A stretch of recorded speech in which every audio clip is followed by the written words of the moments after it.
真的兄弟，就是当你开上一个好看的车，你的心情就会非常愉悦。咱们现在看的是领克的 Z10，之前已经给大家拍过一个静态版本了。我站在这辆车边上，我就老想起那句话：缘分是天定的，幸福是自己的。换算到这辆车，就是价格是一时的，但是帅是永远的。这个辆车真的帅，现在换车周期也得有7、8年了。那这套外观放到7、8年后，我相信也不会过时的。毕竟它整个外观基本就原样照搬了之前那辆 The Next Day 概念车，那也是一个中大型的轿车。它整个车长超过了5米，轴距超过了3米。当我们把空悬放到最低的时候，你能看到它整个车的高度，我身高181，它基本就到我胸看，所以又宽又矮又低趴，我甚至连一个手指都塞不进去，只能斜着往上塞，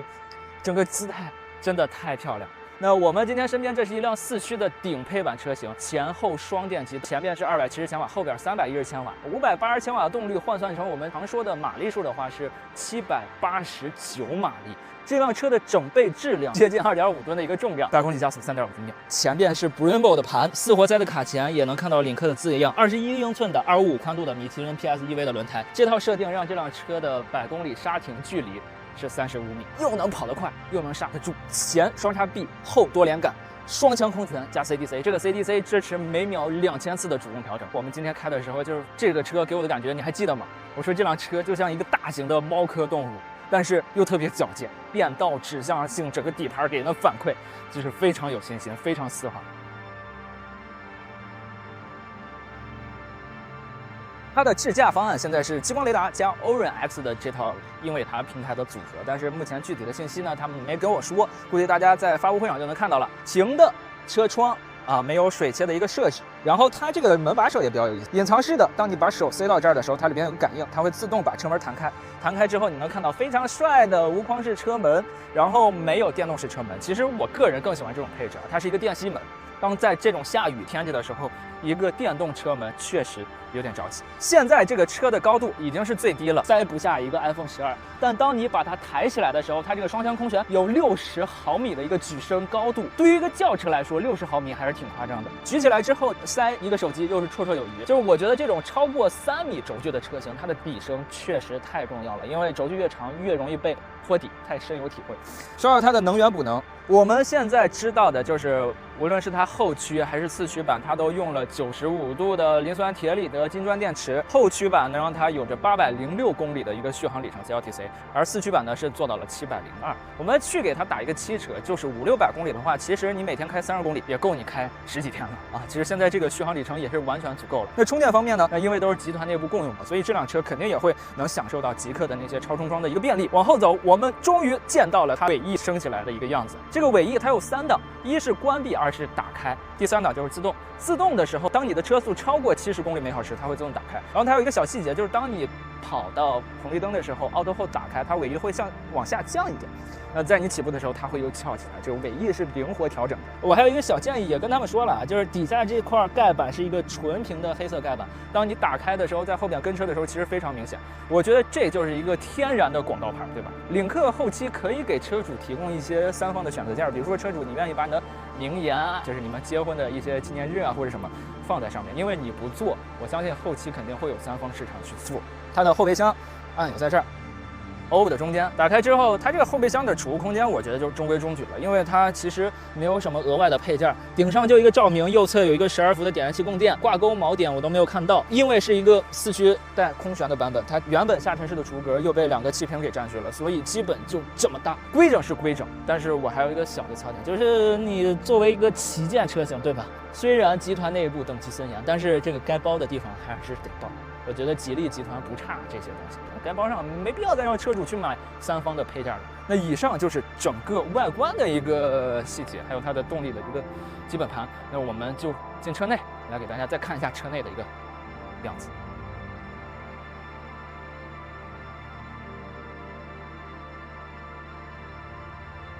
好，我们来到车内啊，其实领克 Z10所要取悦的用户人群，它明显是跟我们之前知道03、05或者是06是完全不一样的。它没有那么浮夸的一个设计语言，没有那么多线条，整个都是非常规整的一个 T 字形区域。前面有非常亮的一个 AR HUD， 方向盘后面是一个细长的一个，你叫它仪表吧，它又没有传统的那么大，我觉得它更像是一个提示屏，在你切到运动模式的时候，它还会变颜色，然后也能去显示你所需要的，比如说胎压啊、能耗这些都可以显示。这个方向盘我要说一下，大家看到这个 D 型的方向盘看上去非常怪，但是它在我们常搭的，比如说这个位置。39点、11点跟1点这个方向都做成了平的，无论我们什么姿势去开这辆车，你的手都有一个平滑的放手的地方。我觉得这个细节在开上去才知道它多好。然后是一个手动方向盘，在细节方面，手边都是软质包裹，甚至在这个手机无线充电面板这边都是麂皮，顶部是植绒。比如说这个自带墨镜的一个遮阳板，领克08上面也在用的哈曼卡顿音箱，但是这个车更强。然后还有 Wanos 的环绕，个人感觉会比领克08那套会来得更好一点。大家可以去店里细细听一下，真的还不错。前排还有一个重磅的信息，也是第一次在领克或者是集团内部出现，它这个15.4英寸的 2.5K 的车机，它虽然用了大家就是很多车领克08、银河E5他们那套 Flyme Auto 车机，这是目前唯4车手互联做的特别好的车。不过今天我们还是一个试装车，你能看到它虽然还算丝滑，但是整个车的颜色还没有跟我们这辆车去真实的匹配，所以它还是一个内测版的系统。芯片不是龙源1号了啊，是易卡通的马卡鲁平台，然后它这个芯片是 AMD独立的桌面级算力 V2000， 然后它这个算力，他们官方宣称是要比目前的8295 CPU 算力要高 1.8 倍，然后还匹配了什么电竞级散热。我觉得等这套系统变成了正式版之后，我们找机会再去体验一下这个跟龙鹰1号的一个具体的区别。座椅方面，领克 Z10它讲究一个4座同权，就是前后排4个位置，它都是带座椅通风、加热和按摩，以及打开这里边还有一个香氛。那基本就这些，我们去后排看一下它的空间表现。哇，我去，这后排比前排软这么多，原来你们今天一直这么舒服啊！就真的，这跟2个车似的。前排座椅是基本变成了一个同翼，你知道吗？两侧的护翼给你护的特别高，而且这个椅子是我那种喜欢体型，就是你整个坐在里边，你屁股的受力点是在这儿，你是陷在里边，然后它的整个坐垫是抬起来一点，可以把你的腿真实的去承托住。但是这个坐垫如果再长一点，我觉得这个体验会更好。那在其他空间方面，我觉得大家不用担心了，前面是我的坐姿，对吧？半臂，这是真的半臂精神了，半臂。然后头部4指，空调呢在 B 柱上1、2、3，前面还有这个 Co-Pad 的一个夹板，就是你到时候如果后边想用屏幕的话，也可以去买他们官方的屏幕去下载一下，后排有屏幕了。头顶是一个接近2平米的天窗，这个天窗还是这样增加视野，它虽然防晒和紫外线都已经做到了95%和99%的级别了，但是我觉得还是那句话，买车的时候必须得有啊。虽然我们正常用车的时候都会拿物理的遮阳帘去盖住，但是有是得有。在细节优化方面，我记得咱们第一次拍静态的时候，当时提过一个槽点，就是说我这个打开之后，它当时那辆车邦叽就吧唧下来了。我们当时就说，你作为一个旗舰，对吧，不能让这个东西邦叽摔下来。然后在量产的时候，虽然还是辆湿制车，它就加了阻尼，而且不止阻尼，在这个位置又有一个胶条，比如说你在合上去的时候，也不会有那种多余的不好听的震动。然后后排你除了用语音控制座椅通风加热外，在这儿是有一个触摸屏的，你一直长按这个开关，它就可以亮，亮了你就可以控制左右的加热、按摩、通风了。前面是一个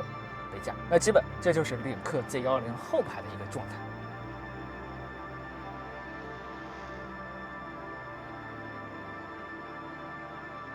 其实我们上午开车的时候没有下雨，上午风和日丽。现在我也不知道怎么，领克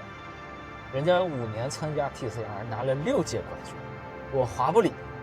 最近7次活动7次下雨，你说谁的能力更强一点呢？这个比例也太高了，已经拉到100%了。甚至你看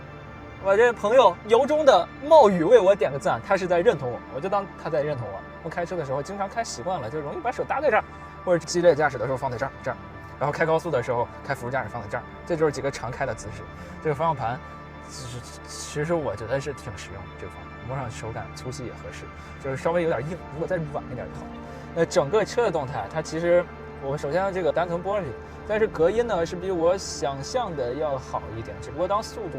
超过110的时候，你能听到它轮毂的那种嗡隆隆的声音是比较明显的。那底盘方面，我只能说它没有那么战斗了。就是我今天开这一天有点得心应手的感觉，因为它是双腔空悬加 CDC， 它这个 CDC 支持每秒2000次的一个主动调教，刚性和高度都可以去调。所以当我们调到运动加的时候，它会在这儿显示一个 ESC off 啊。但是其实你放心，它这个当你出现打滑的时候，它那个 ESC 现在它不会让你全关掉。它不会说你看03加坐紧了之后让你紧绷，我靠，看谁都不爽，我这动力就是要崩你。它没有，虽然我们这个动力储备非常充沛，它适合让你去舒服的驾驶，包括它的加速计值，就是人一般超过1个 G 它就会难受，然后它把整个3.5秒的计值也控制在0.9的一个曲线，一直0.9一直去加速。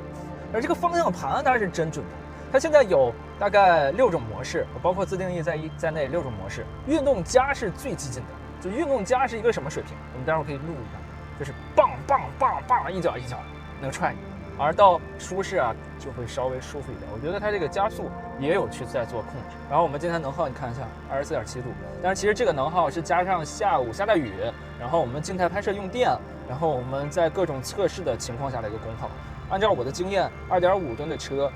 加上它0.198的一个风阻系数，再加上它前后碳化硅以及800伏的一个平台，所以这个能耗我觉得如果你正常开啊，就是大概是17度。哇，雷达，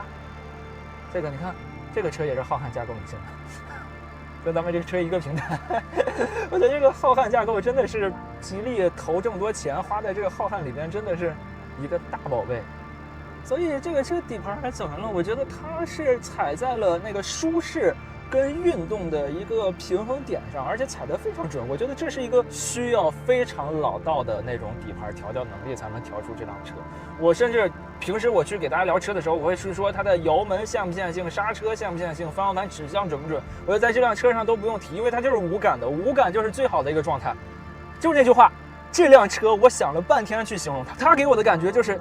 车宽确实宽，车长5米，给你的体感确实大。车内的空间，我手伸直才能摸到副驾的腿，